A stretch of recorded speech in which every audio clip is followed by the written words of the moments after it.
If someone's asking 1500 horsepower, we just move them straight to the billet block. We used to hear, oh, they overheat, try driving on the street. We were at the point where we're like, how much can a cast block take? I would not recommend an alloy rod to someone that wants to make 2000 horsepower, because we've proven that they can make 2000 horsepower and be reliable. All our cars, you know, you've seen racing over the weekend, no problem.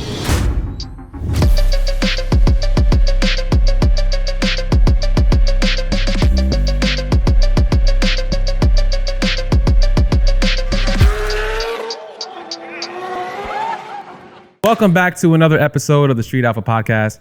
I'm your host, Maatouks. So today we have the pleasure of sitting with Ben and Navi of B2R. Huge thanks to you guys for making this happen. Thank you guys for that. Appreciate it, man. So I actually saw you guys on Javier's channel, TRC, maybe a few years ago when he came out here. Yeah. He came to the shop. You guys took him in a couple of the cars and so on. So since then, I've always had you guys like as the street cars of Australia. So it's kind of cool to see these cars in person now and kind of see what you guys do. There's a lot to talk about in terms of what you guys are doing with the billet blocks, which I actually learned from you guys first. You guys are the first shop I actually stopped by, so that's pretty cool. And we talked a little bit about things that the US isn't doing yet. So you guys are far ahead of the US in the RB platform. But before we start, let's give a round of applause for Ben and Navi of B2R. Thank you. Thanks, guys. Thank you. Yeah. Thanks for having us. I just want to say I love the way that you guys build your cars. And honestly, the impression that I'm always going to have of Australia is going to be this shop. Of course, there's other shops. Croydon can't disrespect anybody else. But the ones that seem, I guess, attainable for me, because I'm never going to build like a crazy drag car, is stuff that you guys do. Yeah. I know you guys worked on Moody's car, right? Yeah. You guys. So the engine in his car is actually out of one of our other street cars, and they got talking, and one of our customers wanted a bigger engine, and he goes, hey, I'm going to sell my engine to a guy in America. We're like, sweet, sell it. I had no idea. So I didn't even know. Nobody even said anything in the States about it. Yeah, I think he's got the highest horsepower in America with that engine. So I want to know how you guys got into this. Like, where did it start? Was it a family thing? Did you guys have, parents that worked on cars? Like, where did all this start? So I started my apprenticeship. Basically, once we finished the apprenticeship, went out on my own. My dad had a shop. He does electrical motors and that, and put a hoist in there and just started doing servicing, maintenance work and all that. I think that was probably in 2014 or 15. Okay. And then, one of our good mates, Alex, bought a GTR. Didn't know what we were doing. Well, I didn't know what I was doing because I was on my own.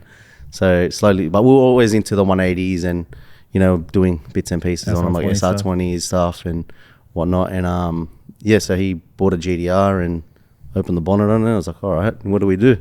So, started doing a bit of research and single turbo conversion, doing head packages, worked out our own head package for it, little upgrades. And then back then we were using Unigroup Yavuz for tuning.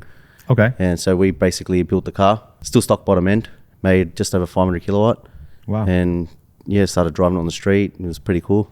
Went out to the drags. I think it went 990. Okay. And we all just looked at each other like, oh, this is pretty cool.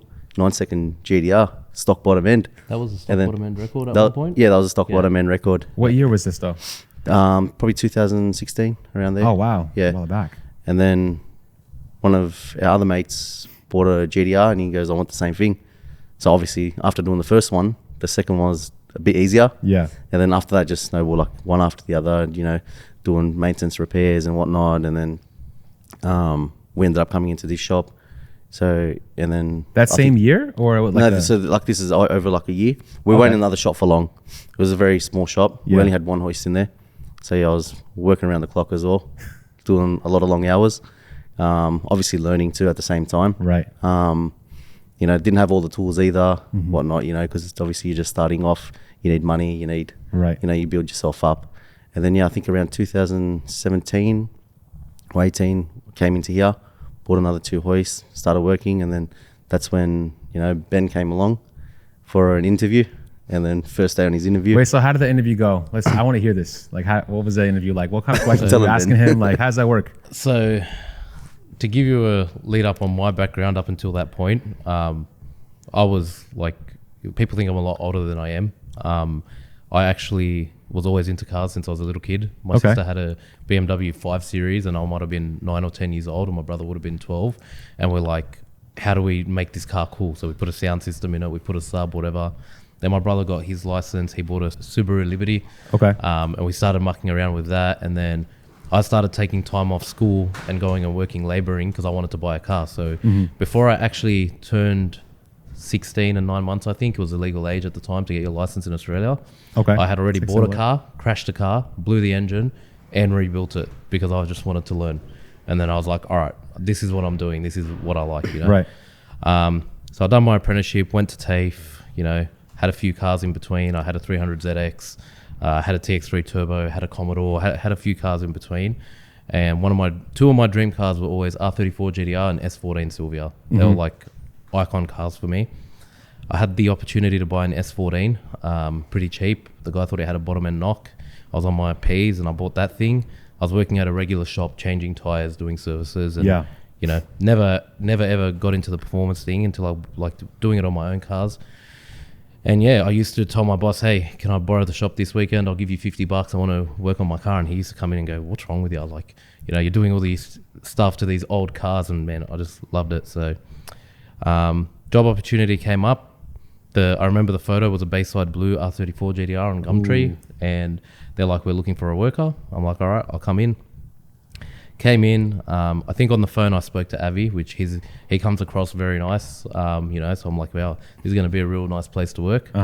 First day I came in, I met Navi, not knowing that they're brothers or two different people. Right. And I remember I just told Navi, I go, hey man, I'm here for the job interview. And he goes, I don't want someone who's here to fuck around. He goes, be here. Wait, you said that? Yeah. He goes, Look, I was on my own. It was stressful, you know. Yeah, when I started, And it was very stressful. I went through a couple of apprentices, and you know, just it was hard. It was very hard. Yeah. It was very, very hard. So I was on the phone to Av, and he goes, come in for an interview. I'm like, oh, what do you want me to wear? Like, you know, you want me to wear work stuff to work? Or he goes, no, just come casual. We'll just have like a 15-minute chat and you can go. So I got here. He told me I don't want someone that fucks around. 8 o'clock, be here, do your work, you know, be responsible, don't be rude, and, you know, just get shit done. I'm like, sweet. He goes, so what can you do? I'm like, what do you want me to do?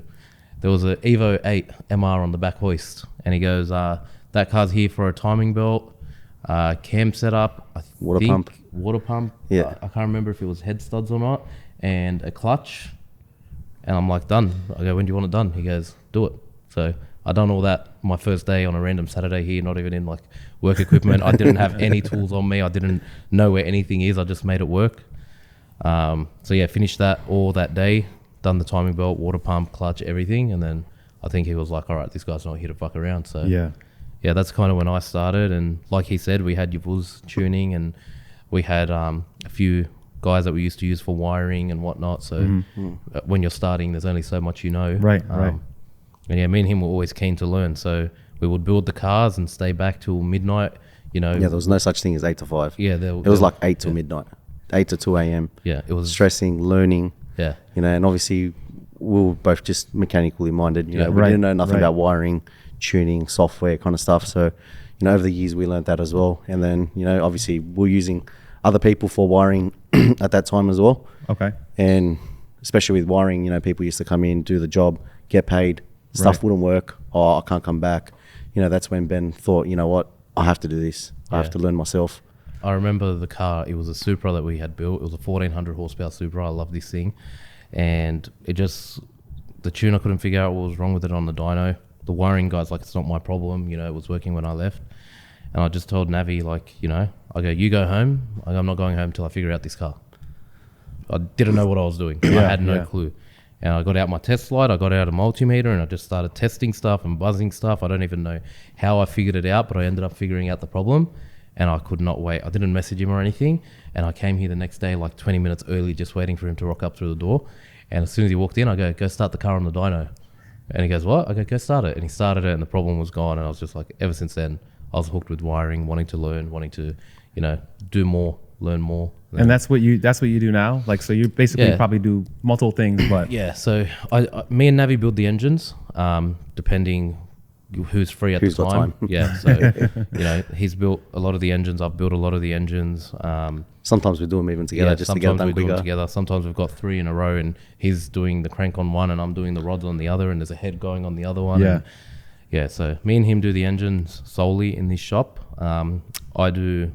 I would say most of the wiring. We've got Adrian, Chris and Momo now, which I try to get into it because I just feel like the way I see it, especially now that I'm doing tuning as well, is if I can understand the mechanical side of it, Right. I can understand the electrical side of it, and I can understand the tuning side of it, it's very easy for me to diagnose a problem. Right. Whereas before, I'd be like, all right, there's this problem, and I didn't know how to go about it. Whereas now I can like look at a log and go, okay, this is doing this, which means mechanically it's doing this, or electronically it's doing this. So I try to teach those boys as well. I still do most of it, but yeah, I'm trying to get them onto that. Which they're at a point now where they can figure out issues where he's not needed or I'm not needed either. Yeah. Mechanically and electrically as well. So which is pretty good. Yeah. So like at the end of the day, there's no point being selfish. Like you give your knowledge to the next generation and you help build everyone else up. But yeah, me and Av do the tuning.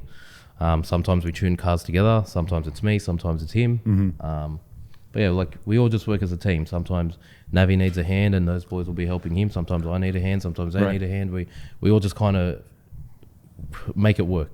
You come together to make everything work. Like everyone's got a main thing that they do. Yeah. But it doesn't mean that I can't rely on these boys to run me some wires from the front to the back, or you know, to terminate some stuff for me until I can get around to it. You know what I mean? So yeah. So how much stuff is done in-house? Like, are you guys subbing out some certain things? Like, obviously, you have to send out your stuff to a machine shop to get done, bring it back. Let's say if a customer wants to, you know, have their car checked out, or if they're coming from a different shop, do you guys just say, you know what, we're going to put our stuff on it, or like how does that work? Not necessarily. Like, if someone wants to go fast, like like 1500 plus horsepower. Okay. I can work with your setup. I'm not the kind of person to say, hey, take it all off, chuck it in the bin. I can work with your setup, but you got to understand that I can't tell you, hey, your engine's good for this. I don't know how your internals were built. I don't know how your stuff's been set up. But yeah, clean slate stuff. Obviously, someone tells me they want 2,000 horsepower. I'll say, I'll give you a 2,000 horsepower car that you can drive all day. In terms of what we outsource, I would say the two only things we outsource is machining and fab work. But even the fab stuff that we send it to, they're like guys that we trust and we work with closely. So like, for example, the roll cages, we get our fab guy to 3D scan the cars and make them as tight as possible. So it's not like we're just sending them to random shops and being like, hey, I need a cage finisher. There's only one guy that we use for fabrication. Yeah. Every car is different though when it comes to 3D scanning? 32, 34, like all the shapes are different, obviously. If someone wants an S15 done, that's different. Like once we've got the CAD file, it's pretty good then we got all the bends and stuff. And by the way, that's Dylan from Inertia. Yeah, Dylan from Inertia Fab. He's You won't find anyone better. Yeah, he's a gun. Dylan, I need a free cage, yeah? Thanks.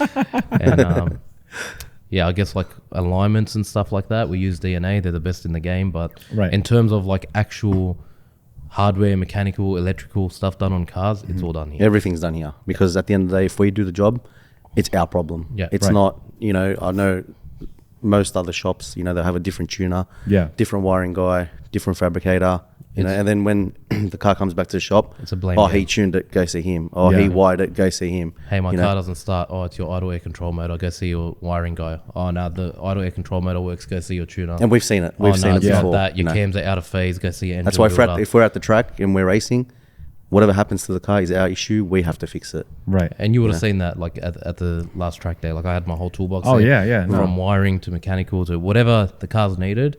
Either I was on it, Chris was on it, Nav was on it, Adrian's on it, or Momo's on it. Like, you guys were active. Yeah. For sure. Yeah. So is the goal in the long run to do more things in-house and have a build fully done here in terms of like, you know, eventually, yes. For us right now at this point in time is a space in the workshop. Okay. You know, we are looking to purchasing a bigger workshop, have a more hoist, more room, you know, all that kind of stuff, making our own parts, etc. But over time, you know. Over time. So you guys have been doing this for how many years now? What is it like? Probably, I think this is our 10th year. 10th year. Okay. Yeah, because you've been about 9 years, Ben. Yeah, I think it's 11th year. I've been here. Yeah, probably 11. Yeah. So 11, 10 years, a decade basically, right? Yeah. Now, there's a ton to learn with the platform, I'm sure, in that time. Yeah. So you guys aren't running 26s, I see. You guys are running all higher displacement things, right? So if you're building a 26, is that something that, you know, you recommend like for people in the States? Because we're kind of behind, of course. Look, it depends on your goals. Like we've got customers running around in 1,200 horsepower 2.8s. We've got 1,100 horsepower 2.6s, and they're mad. It depends what your goal is. You know, if someone's asking 1,400, 1,500 horsepower, we just move them straight to the billet block. Yeah. We've done all the R&D especially with Street Fighter, Josh Curry's old car. Okay.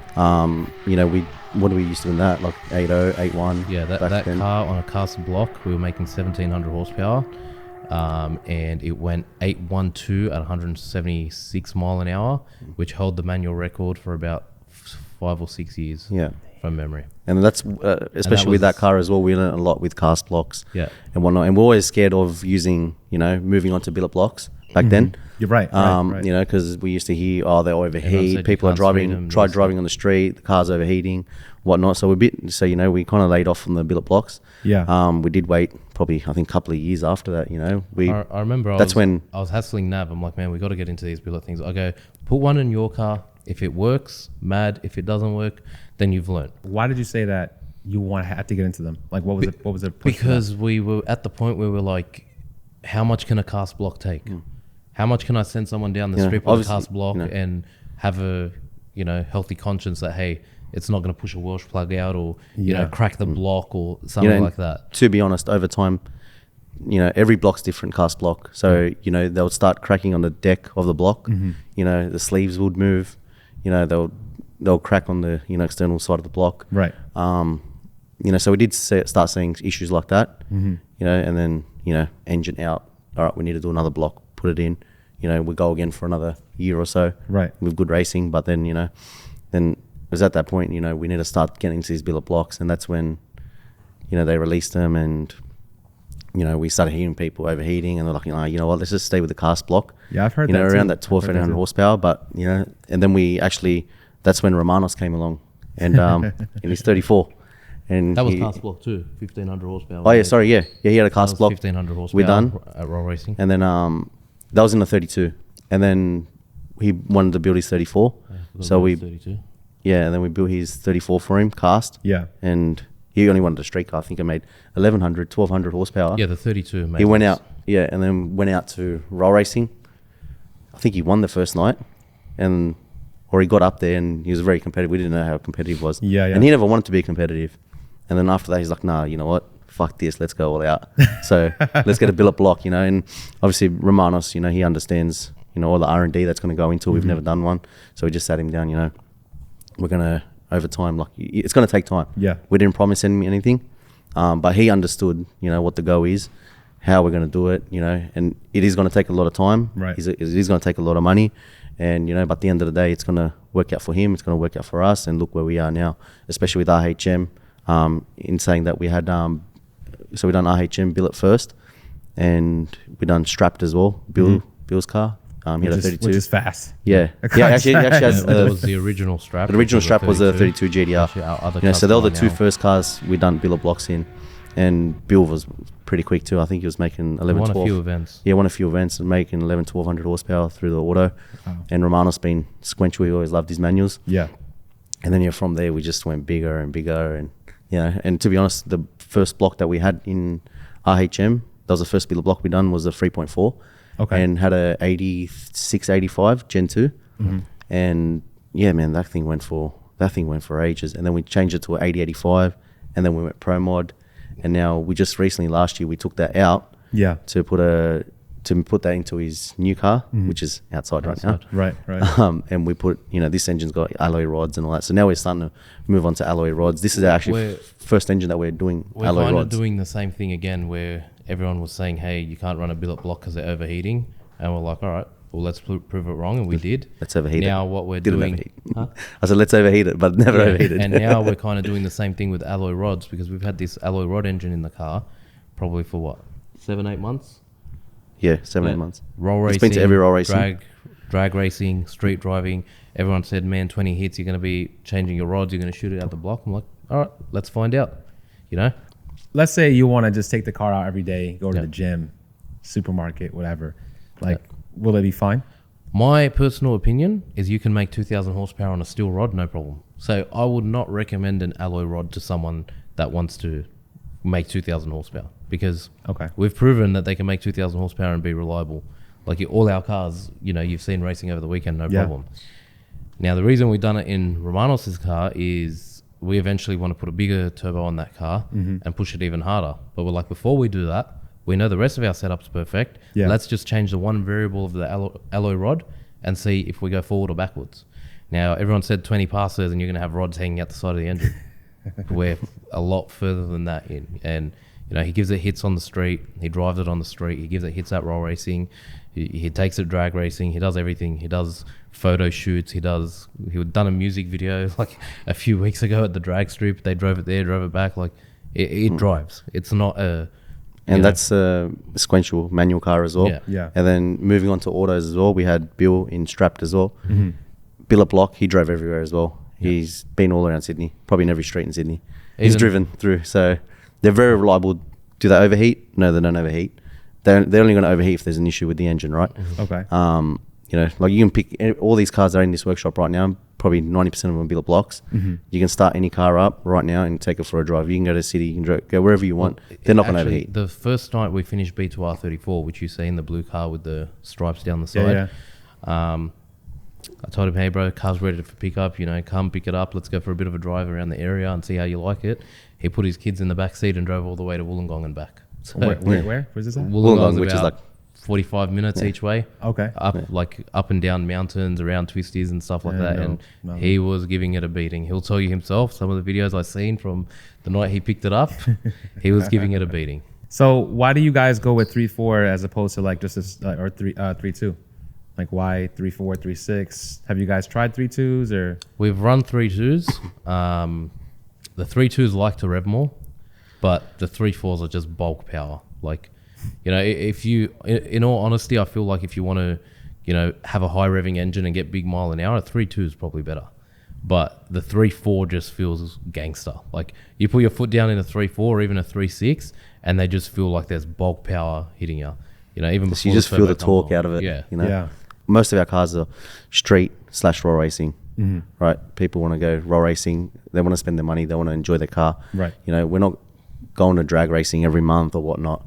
So, you know, obviously over the years, working out, you know, what combos are good for roll racing too. You need something that's very responsive. Yeah. You know, that's when our 3.6s, 3.4s help with slightly smaller turbo.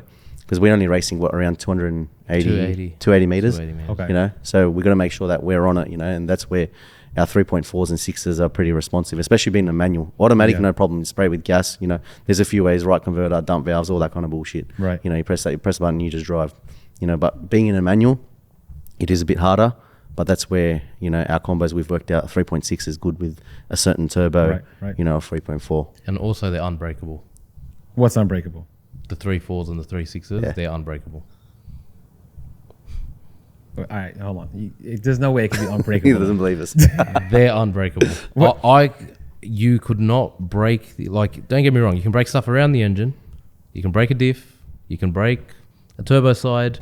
You can break shit around the engine. You are not breaking the engine. Simple as that. If you got the right... You're not hurting the engine, you're not breaking the engine. Simple as that. Like, you've got to do a lot of things wrong to hurt one of them. Interesting. We've put them through hell and back. Cast heads though, right? Cast heads, they're kind of the one thing that's limiting us now.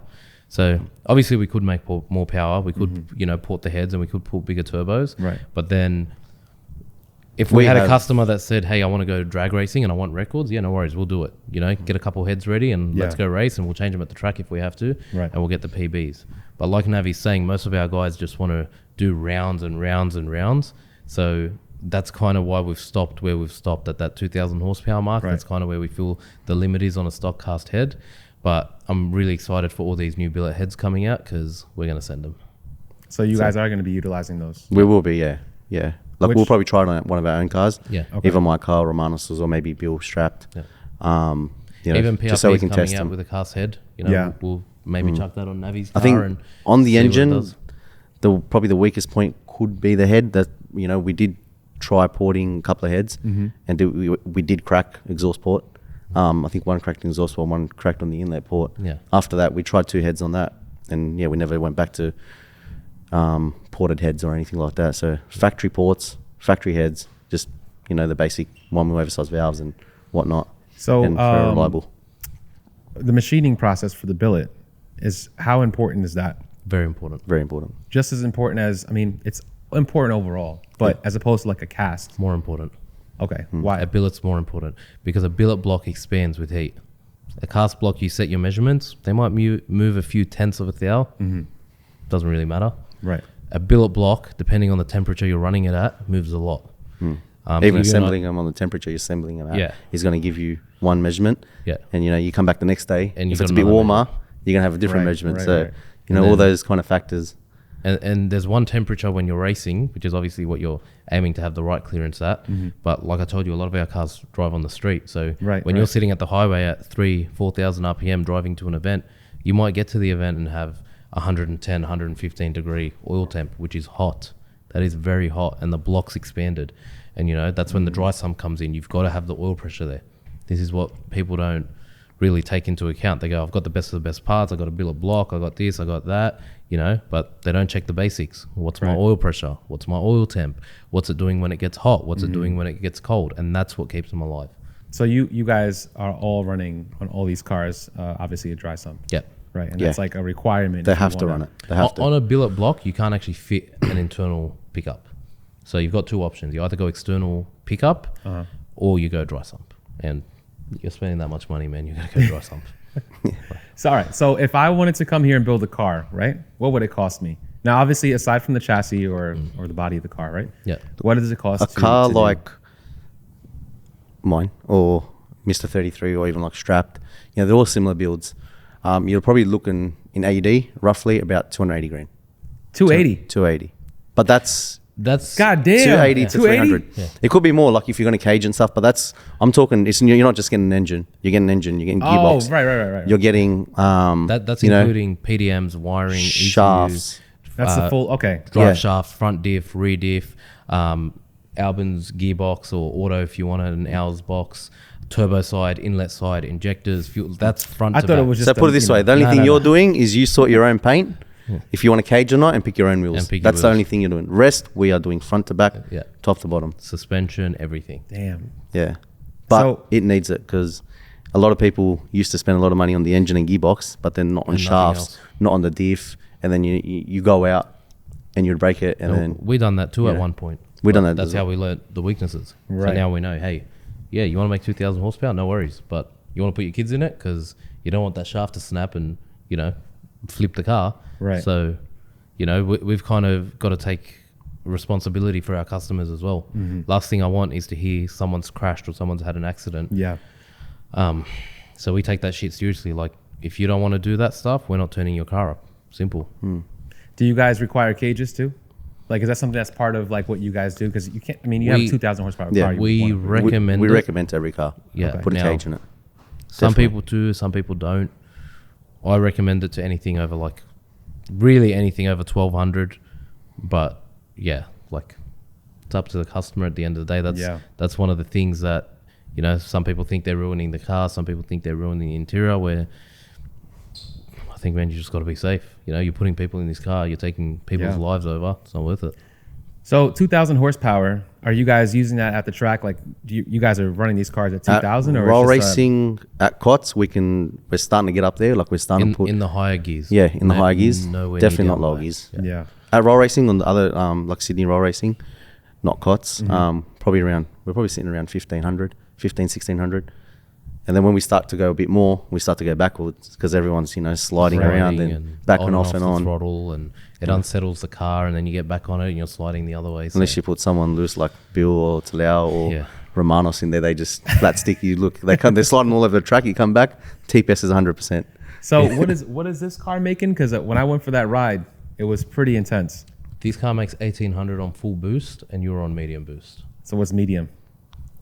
I'd say 1,600. Nah, bro. Yeah.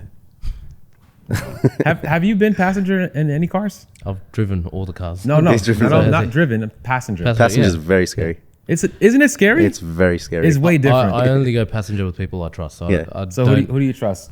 Romanos, Talau, Strapped, Bill, Wazza, Nav. Like, Not me. You don't trust me. I've You're flipped the from car the before. same Marlon, bro. I'm the one. I got in his car, bro. What you mean? nah, Marlon's. No, Marlon's a good. gun. If you knew Marlon Marlon's the from OG. back in the days, he used to, he was from gutter to gutter, just sliding. Josh, Street Fighter. Like, we've got good drivers. I'm telling you, I lost my breath for like a quick second. Yeah. And that And was shout, Stop out to, breathing. shout out to my boy Sam over here for making it happen. He was desperate to get me in a car. Yeah. And I got lucky because after that, I think they they stopped Yeah, doing the they ride went alongs. eliminations. Yeah. So appreciate you, my boy. And for they that. always feel slower on the track. Like you drive that thing on the street and you're just closing your eyes and saying, Wait. What do you mean feel slower on the track? like, Nah, that shit was out, bro. yeah, but What are you talking about? No, what he means is like on the street, there's like cars flying past you, You got trees, poles, and all that. You know, poles. Yeah, so but you're it's not actually really- 10 times scarier on the street. It's probably scarier, but the yeah. feeling, you're probably looking more on the track. But you no? can't feel, on the Yeah, I track don't you know. feel that full G-force, and you stop breathing basically in the car. That's what I felt. I'm opposite. Like I could drive a 2,000 horsepower car on the track and go, yeah, that was mad. All right. I'll drive a 1,000 horsepower car on the street. I'll be like, holy shit, this thing's gonna kill me. So you have your 34, right? Yeah. Which is cool carbon fiber front here, and this is basically, is it the shop car technically, or is it Technically, just yeah. your car? It's just my car, yeah. So what package does this have? What do you? So this has got a 3.4 Cali's bottom end. We did have a 83, 85 on it at one stage, and then, which was good, it was quick, but it wasn't fast enough for our racing. So we did put a Pro mod on it now, 8803 next gen. Has a sequential air shifted gearbox with all the, technology that Ben likes to play around with. Is this new air-shifted. technology, or? Yeah, I'm a nerd. I'm always trying new shit. And I always pretty tell hectic. my ideas to people and they're like, what do you want about? And I go, Nav, you have to do this. He's like, all right, order it. so it's all air shifted. Like Albins just came out with the air shift Okay. gearbox, but now we got on the paddles, and it's pretty cool the way it's set up. Shout out to Albins. I've been pestering them for a while to give us an air shift kit, and they did, and it's awesome. And even the customer service you get from them, man, like I was at the track, I'm like, hey man, I think I might need this. I'm not sure. Yeah. I'm having an issue. I'm not sure if it's the problem, and it ended up not being. But he goes, man, I'll jump on a plane right now. I'll drop them off to you. And he flew in, dropped off the parts. actually flew in. He flew Actually. in, yeah. He flew in, One of the dropped owners off of Albins. everything I needed, and yeah, you don't get that from many people. Like we do the right thing by our suppliers, and they do the right thing by us. Same thing with Andre at DNA. Yeah. I called him up Sunday morning. I'm like, hey, one of these cars I feel like needs to be lifted a bit. And he goes, well, I'm just at the Blue Mountains with my family, which is far. Yeah. And I go, okay, all good, don't worry about it. He goes, when are you getting to the track? And I told him, he goes, I'll meet you there. So, yeah. Yeah. So have you tried other transmissions? Like why Albins? Yeah. We've tried them all. We've tried them all. We've tried This is where you feel no names, but multiple other transmissions. Yeah. And out of all of them, Albins is the best. Yeah. Yeah. If you want to make power in a manual, you Reliable. will break everything on your way to an Albins. And then you won't break it anymore. It's pricey though, man. It is. It is. But It pay is. once. Pay Yeah, once. you pay once, then and yeah. it's Pay once, cry once. At the end of the day, if you put something else in it, or you don't want to spend the money, and you go to the track and you break something, the first thing you're gonna say is, "Fuck, I should have put that in there." Yeah. I should have just spend that kind of I should money, just done what 100%. the boy said, or what everyone else is saying to do. Look, don't get me wrong. People try it, and you can get away with it at lower power. You can run different gearboxes, and we have no issue with that. It's Right. all, there's other gearboxes that I like as well, like the Samson's 5-speed. I really like the ratio on. So everyone's got their different preference and shifter feel and stuff like that. Right. But if you want to talk about a gearbox you are not going to break, it's the Albins. That's good to know. Yeah. Good to know. Not good for my pockets though. Yeah, So definitely. what does your car make? My car makes around 2,000 horsepower. 2,000. 2,000. horsepower. Yeah, 2,000 horsepower. 2024. 2024 to be exact. Yep. 2024. Yeah. Yeah. Now, Interesting. we did take that out. Obviously, last week you seen it go. It's just all over the place. Yeah. So we do need to work on suspension, wheels, stuff like that. But next couple of months when we go back there and try different things, we'll get it down right to get it down pat. So So at GTR Festival, this car was on a dyno, no? Yeah. it was on the dyno. So can you talk about the experience of the dyno, because you had Maatouks there. You were kind of Yeah. doing a little heads up thing there. So I wasn't there, unfortunately. Yeah. I wanted to record, but I didn't even hear it was happening. Yeah. So But, we had one of the guys from Motive come up to us and say, "Hey, you guys want to put the car on dyno? It's the last by car." Frosty. Yeah. Also, I didn't know his name, but yeah, he come up and he goes, hey, you use the last car on. If you want to put a car on, there's a bit of a prize money. So I thought, oh, you know what? Oh, there was prize money. Yeah, there's for it, prize too. money for it. Yeah. Yeah. How much money we talking? I think it was $1,500. It wasn't maybe? much, but $2,000. it was more so. I'd take $1,500 Yeah. for my car I'll take dyno. it, dude. Not much this guy. I'll take it all day, every day. Unfortunately, couldn't get it. But It was more so he was like, look, we haven't had many big cars on the dyno today. We've had a massive turnout. A lot of guys want to see cars. so we asked He him, goes, like, what's the highest horsepower car that's been dyno? And he goes, I think 1670. I'm like, oh, no worries, we'll shit that out. Let's go. So, we put it on the dyno. We did, we weren't hitting the boost that we had it when we were actually tuning it here. Yeah. Also, we did have a couple of trigger errors as well.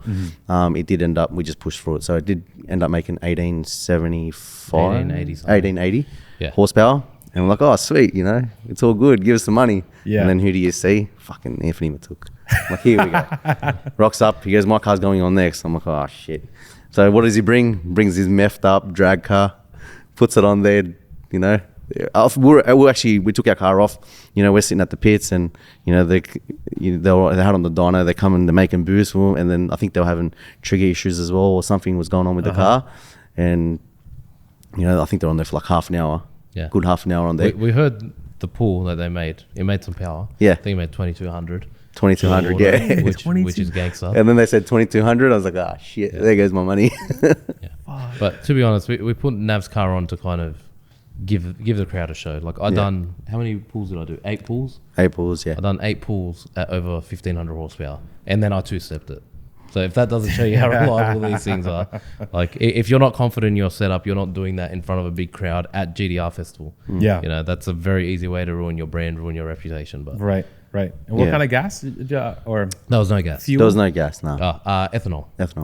Yeah. Sorry, our gas is different. When we say gas, we think nitrous. I know. That's what I was like, wait, I'm sorry. Nitrous fuel. Wait, so gas is, yes, nitrous. All right. Yeah. And so it was on ethanol. It's on ethanol, E98. Yeah. Okay. And then his car was on methanol. Yeah. So does that even count? Look, it was a horsepower competition at the end of the day. At the end of the day, you bring what you got. You can use whatever you want. You can Everyone knows put Anthony. jet fuel in the car. Everyone knows Maatouks. He's got some big cars, So he's one of the best in the RB game for sure. But yeah, he's come out, put this car on there. It's made horsepower. That's it. You win. That's it. You won. Is there any other cars or other shops that build cars like you guys that is a close competitor? Obviously, it seems like there's at roll racing. I think there's a handful of cars. Obviously, there's us. There's CRD. They build some mad cars too. Maatouks, they're very competitive too. Who else is there? Many? Precision Racing, obviously the Lambos. They're not doing these kind of cars, but they're doing. They do Lambos. Yeah, they're doing all the Lambos and R35s and that, Hurricanes, which are pretty fucking cool. Yeah. Really consistent, very consistent, very fast. Cars. And I think they're probably the 4 big shops that always go to roll racing every month. And COTS. It's cool because everyone builds their cars differently. Like even you might go, all right, well, B2R builds GTRs and Maatouks build GTRs and CRD builds GTRs, but you'll look at a car in the pits with no stickers and you'll know who built it by the way it's done. So now CRD is obviously just drag racing, right? They do. I wouldn't say both? they're only drag racing, but they're majority drag racing and some roll racing. Right. Whereas we're majority roll racing and some drag racing. Right. And I would say Maatouks is similar to CRD with their majority drag racing and some roll racing. They've been around for ages, right? So were some of their builds cars that you looked up to, or did you get any inspiration from them? Because you guys are pretty close to each other, so it's like definitely. Like they're at the end of the day, everyone's running same blocks, same stroker kits and all whatnot. It all comes down to turbo. Yeah, it comes down to turbo. But yeah, back in the days when you would see something like Nader's car, King 32, run a 6, whatever it ran, you'd just be like, holy shit, that's gangster. Or you'd have Jun come to the start line and everyone would run over because you wanted to see what they'll do. Obviously that's what makes you want to build these cars and get faster. But yeah, I feel like we took a little bit different approach where, like I said, I'm very nerdy. I want a cool dash in the car. Yeah. Neons on the car, light show, Hot Wheels. So yeah, everyone's got their own style, like I said. But yeah, I noticed that. We definitely own style, own setup. Yeah. Everyone's good at what they do at the end of the day. So roll racing seems to be the I don't want to say the most competitive, but the most exciting thing to watch. Exciting, yeah. Right. So you guys have a lot of cars that are built for that technically. Yeah. For the most part, and you have Romanos. Obviously, you guys built his car. Yeah. And he is pretty much the fastest 34 when it comes to roll racing. 34, I would say so. Yeah. Yeah, I think so. Out of cars that actually do go roll racing, I would say he's the fastest 34. So what are some of the records that you guys have? Do you have any records or anything that? I think right now it's just really Marlin's car with that manual 33 record. Yeah. Romanos had the manual 34 record for a while. and then War GTR took it, and then Romanos took it, and then War GTR took it, and then I can't remember if Romanos took it again or not, but like they're just constantly going back and forwards. Back and forth. So now I think they went 740s now. Yeah. Which is Fast. fucking fast. Very fast. So we need to go back to the drawing board, bit more boost, change a couple of little things, and then we'll be back out there. Ethanol. Yeah. Little bit of bigger turbo.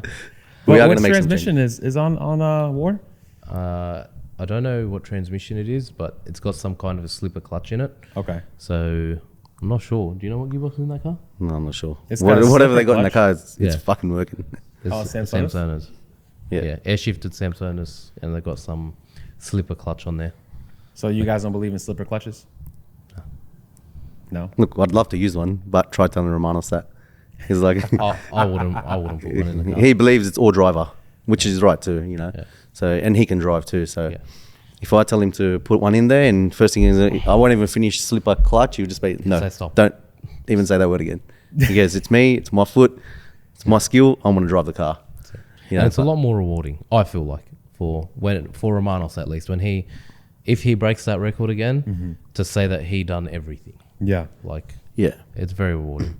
Don't get me wrong, I put an air shift in Navi's car. I think it's the coolest thing in the world.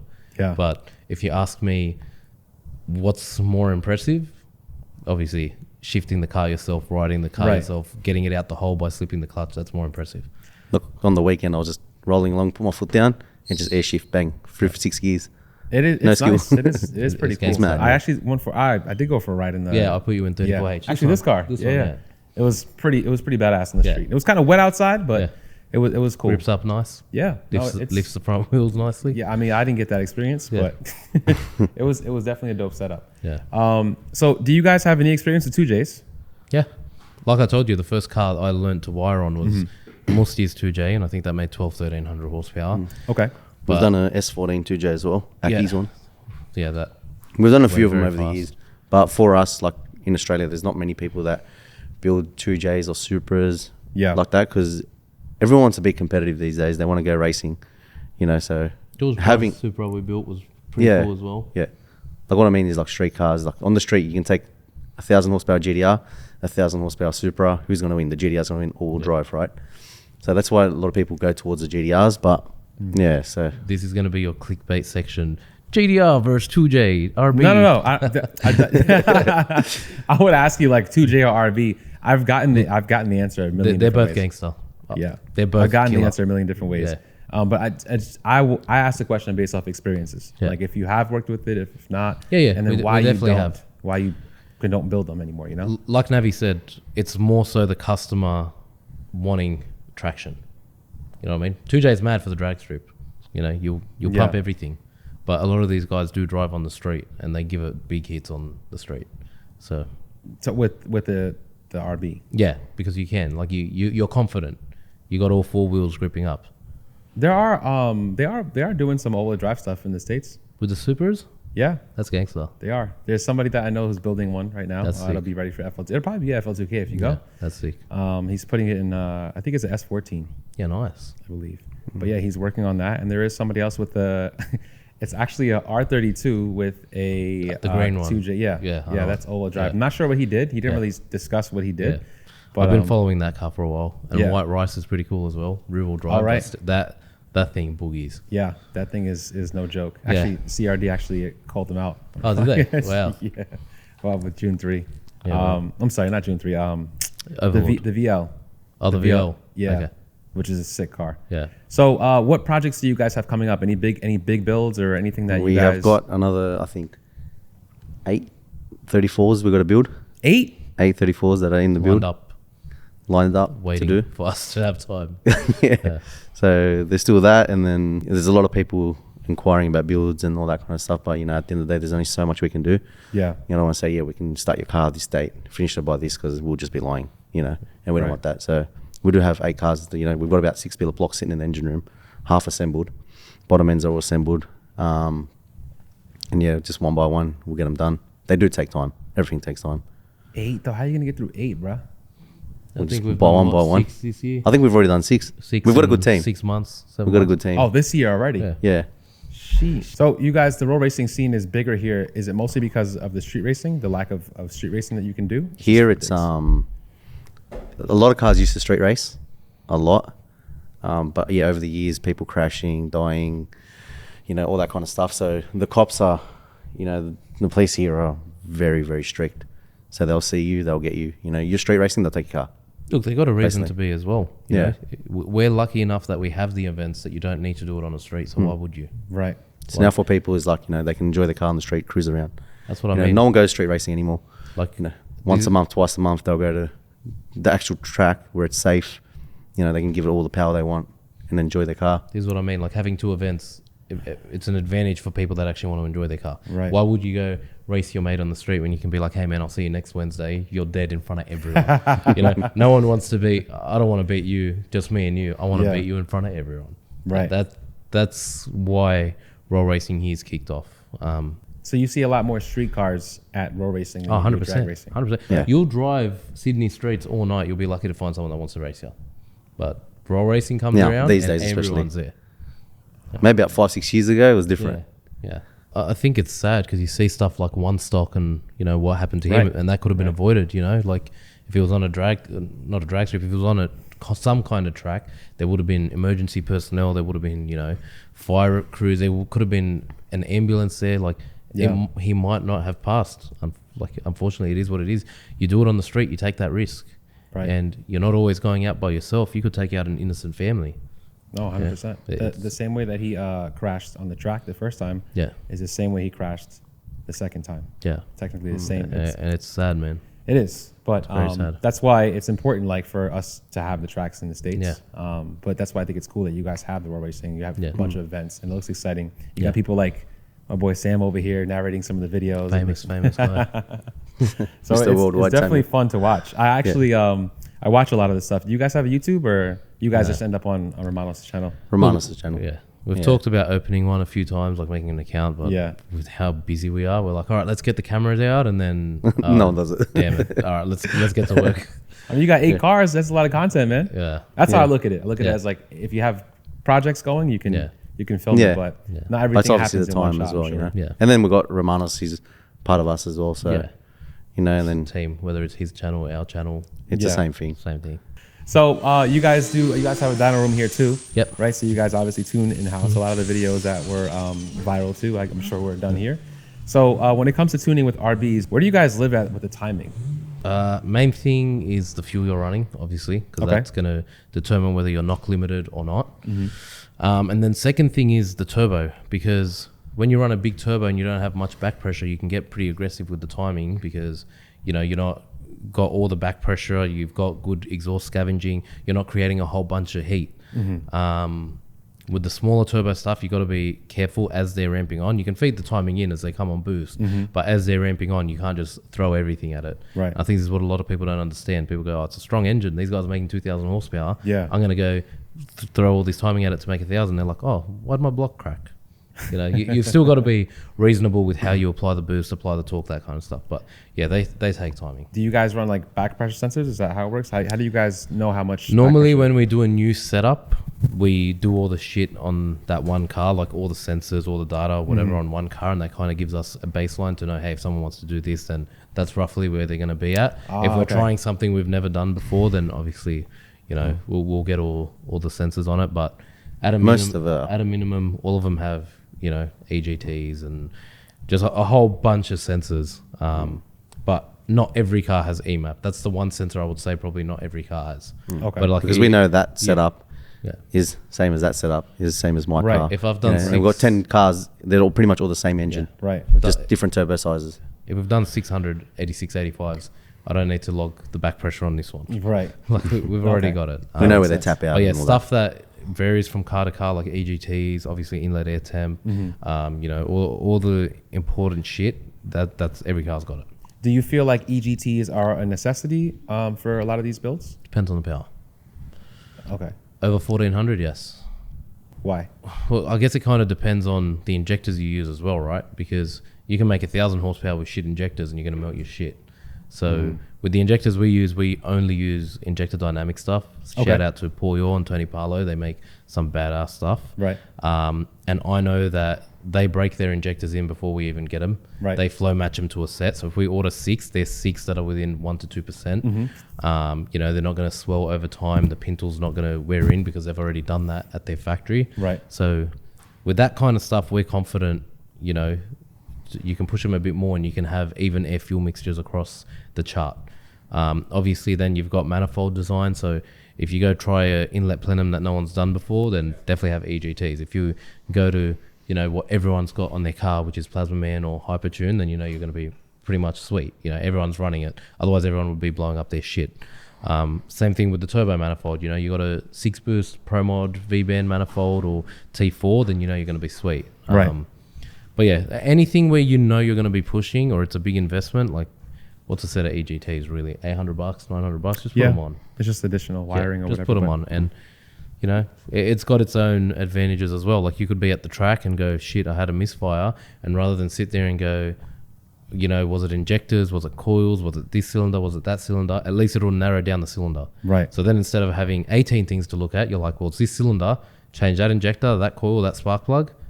It's gone. It was one of them. And that's if you want to be quick. Yeah. If you not at a track day, you can do it one by one and go, okay, that's a bad part and get rid of it. Right. Right. So yeah. Okay. Very valid. So when it comes to torque, right? So I was speaking to CRD about this earlier. That Nitto came out with a wide journal. Do you guys use Nitto? Yeah. So, right. So we've got a lot of engines. You use the wide journal kits? Yeah. Now we do. Okay. So how is it when you're tuning in for like with boosts? Are you ramping it in sooner with that, or are you bringing it later? With the bigger turbo stuff, I'm bringing it in as hard as possible, as fast as possible. Really? Yeah, it'll take it. Yep. Yeah, it'll take Interesting. it. Yeah. And that's probably why when you jumped in this thing, you were like, what the fuck was that? Which one? Mr. 33. Yeah, dude. Because it comes in hard. It's not like we'll slowly bring in the power, slowly bring in the boost. We know it's going to live. Give it everything. Let it eat. So you're not worried about the bearings or anything like that, or no? No.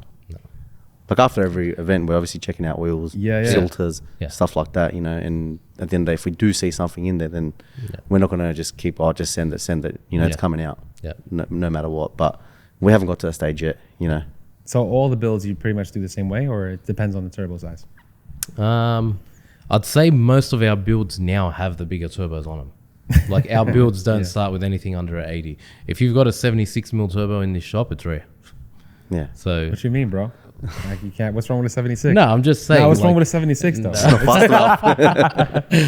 I know you guys are laughing at me, bro. It's all right. Nah. You know, I can still do something with it. 76 is gangster. But I mean, like, we're kind of at the point where I don't have to worry about any of them. Right. As quick as we can make the boost. As quick as we can bring the power. Yeah. As long as we're not traction limited and we do stuff in the ECU like boost by gear and whatnot to control it and give it, like, actually let it have traction, then bring it in as hard as we can. How is and you guys use, so I forgot about this. You guys use Link for all this stuff. You're not using Motec. You're not using Haltech. Yeah. Why Link? For especially for RBs and how much power you're making with them. It's a very loaded question because every ECU can do the same thing. Right. Okay, I'll take that back. Every ECU can mainly do the same thing. Right. But there's a lot of stuff that we do that's different. Like we're running a Motec dash. We're running an ECU master PDM because they are hands down the best PDM on the market. We're running the ID fuel pump controller, for example. And all of these things want to get controlled a different way or speak a different way, or, you know, they're not all interchangeable on a normal setup. And, you know, Motec's are very locked down with what you can do with CAN. So is Haltech, but it's a blessing and a curse because someone that wants to get the Haltech or the Motec catalog, plug everything in and everything works and everything talks. Someone like us that's running a whole bunch of what we think is the best of that unit, they don't all speak the same language. They don't all communicate. So with the Link, we can write custom CAN stuff, which I do a lot of. Some cars I've got 2 PDMs in, and I've got the Link sending out data to one PDM in one format and data to another PDM in another format. The fuel pump controllers give us data through CAN, and I need to write a custom CAN stream. So I can see fuel pump speed, I can see fuel pump load, I can see fuel pump current draw. And then we got stuff happening with the Motec dash as well, which hands down best dash on the market. So it's just kind of making everything work together. And in terms of the actual tuning side of Link, man, they're very like. I know a lot of people don't know how capable Link is because they've never used it, or they look at the software and go, "This is way too confusing." But you can make it as easy or as hard as you want it to be to tune a car with a Link. But yeah, we can do some pretty cool shit with that. Like some of the stuff we do in there, people would not believe. Usually, I think everybody in the States, especially with the RB, is running a Haltech. Yeah. So when you guys said that, I was like, wait, what? There's no way you guys. Yeah. Not saying it's a bad thing to run it, but there's got to be something that, especially at this power, that you guys are doing that. Yeah. Most people don't know about. Or I guess at aren't the end of the day, it comes down to the tuner as well. You know what they're used to using.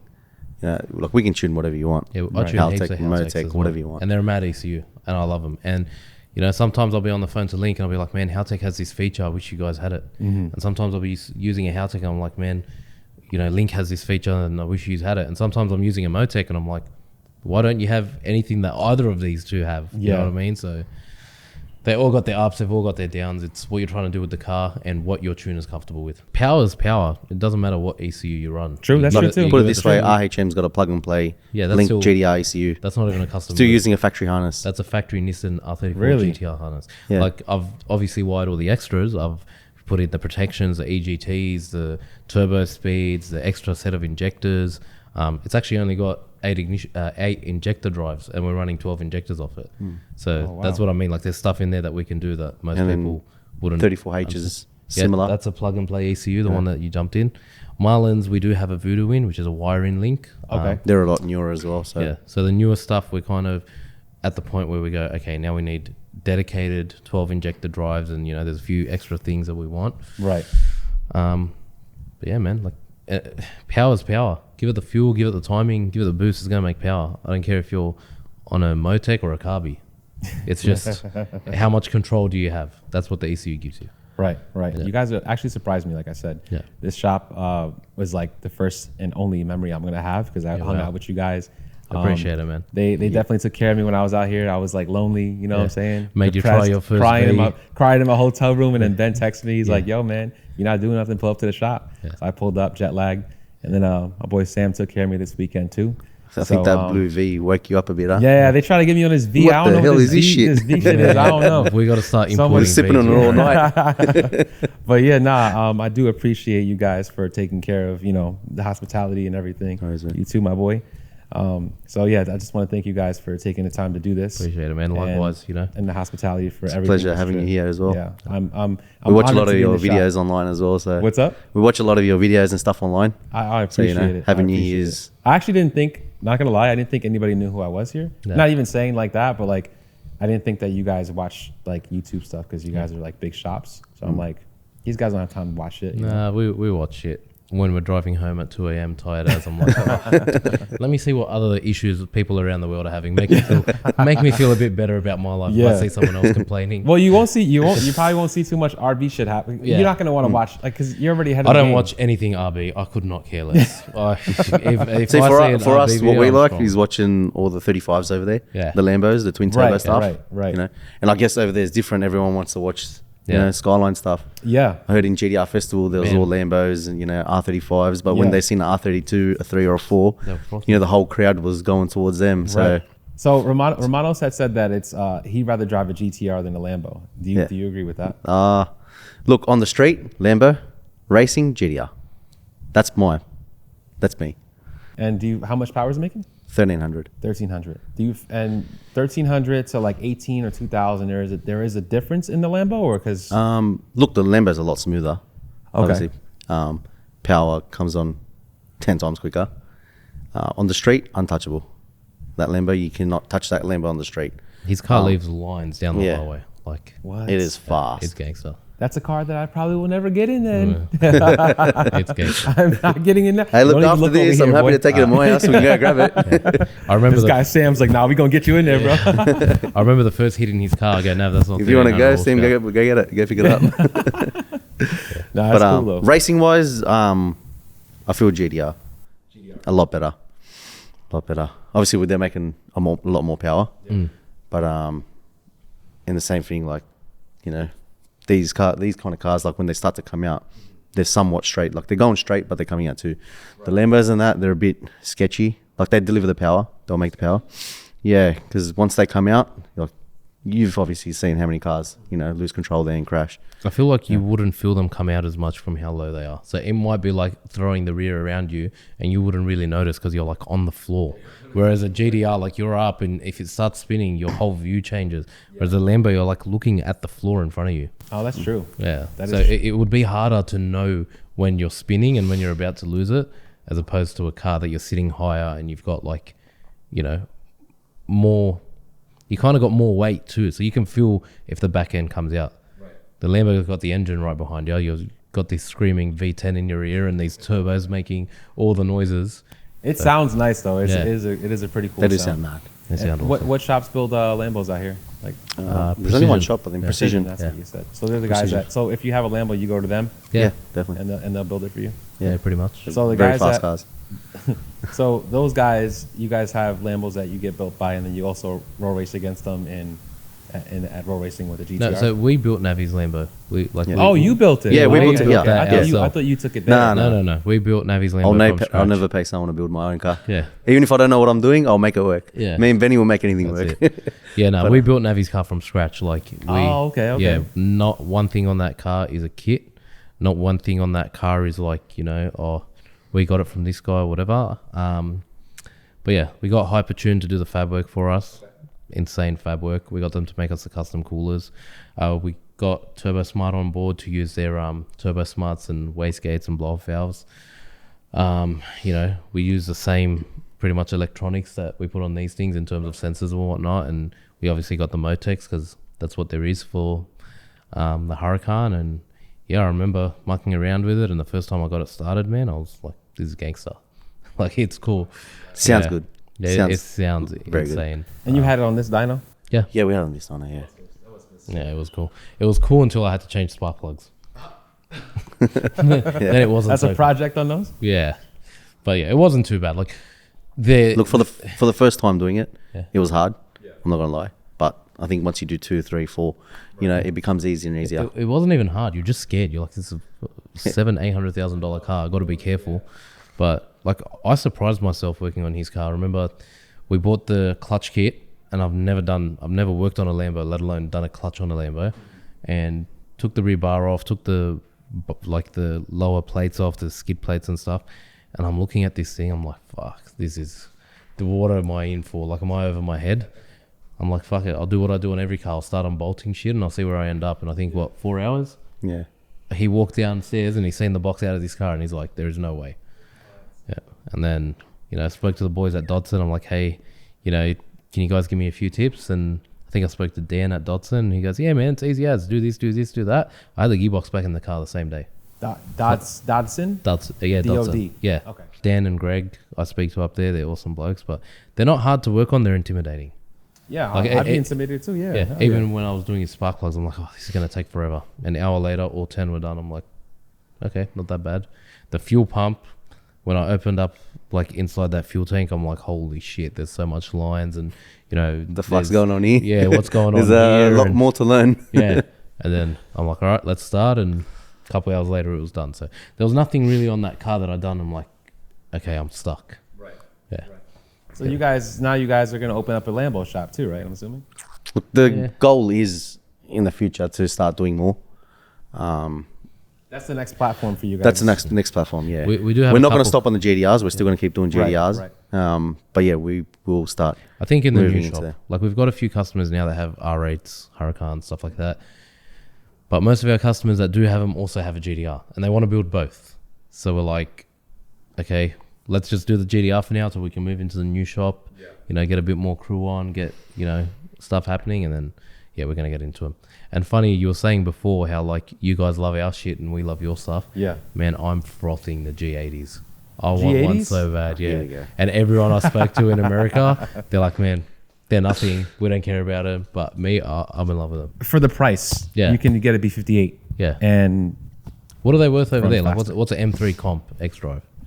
a brand new one, or Say like secondhand market. I think they're going 2022. for you can get them for I would say 80 or 90.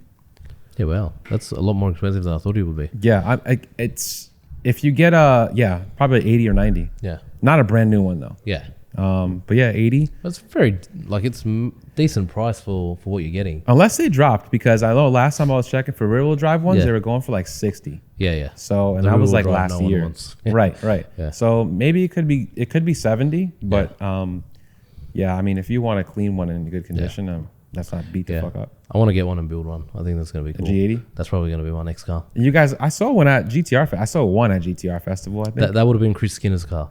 Okay. So the wagon. Yeah. Yes, that thing's gangster. So that's That is badass. M3 touring, and it makes 1400, I believe. They haven't put the power down. You know, they're still Right, working on it. working on traction and when they can feed the power in and stuff I like think that. he came out one time raw racing and Yeah, man, he ended up in like surprised a lot top of fours. people. I mean, top 6. He was beating some fast V10s and some fast GTRs. Like, Oh, shit. That's when I was like, all right, this is cool. Yeah, so that might catch up then. Yeah, it might be a 100%. thing in the next. It's so weird how it's like you come over here to Australia and it's like you guys are just catching on to that. Yeah. But then it's like you're ahead in other things. Yeah, because people don't really touch Euro cars here. It's that same thing as the Right. Lambo. People are like, it's too expensive. Why am I going to bother? I'll go get a, old Jap car and do that Yeah. up. But Yeah, but nowadays they don't realize that buying these old Jap cars, one is expensive and building is expensive as well. Right.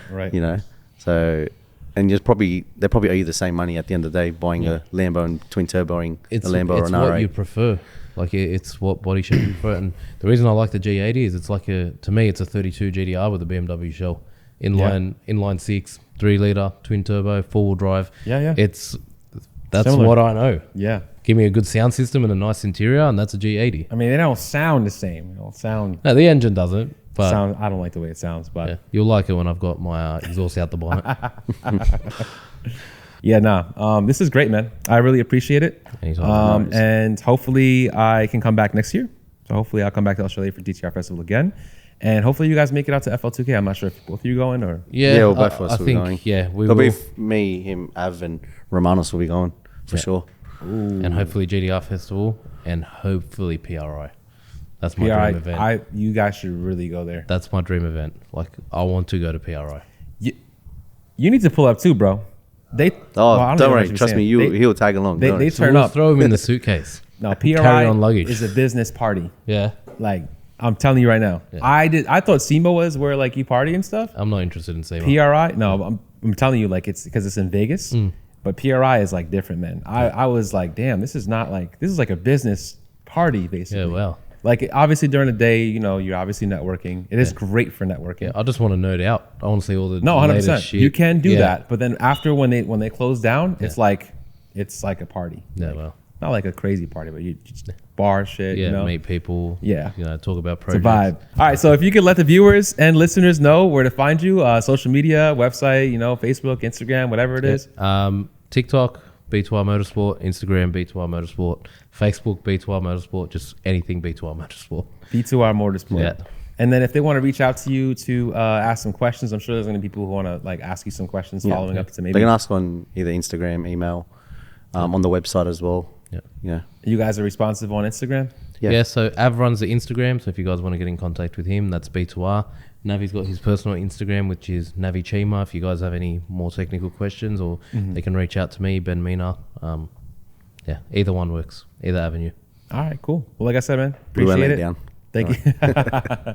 Thank you so much for your time. It's a pleasure having you, And I'll yeah. be back next year. I'm sure I'll see you guys pretty soon. And then just be on the lookout for that B2R build that we're going to be doing. Not in the Supra, maybe something else. Maybe the S15. Not Maybe really we sure. chuck a RB and a G80.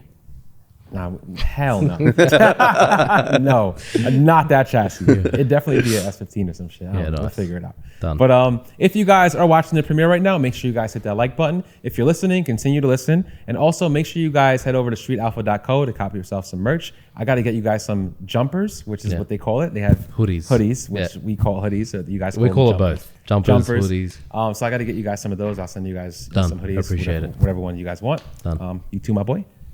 So yeah, if you guys are interested in purchasing some merch, streetalpha.co. And yeah, until next time, guys, I will catch you guys on the next one. Peace. Peace.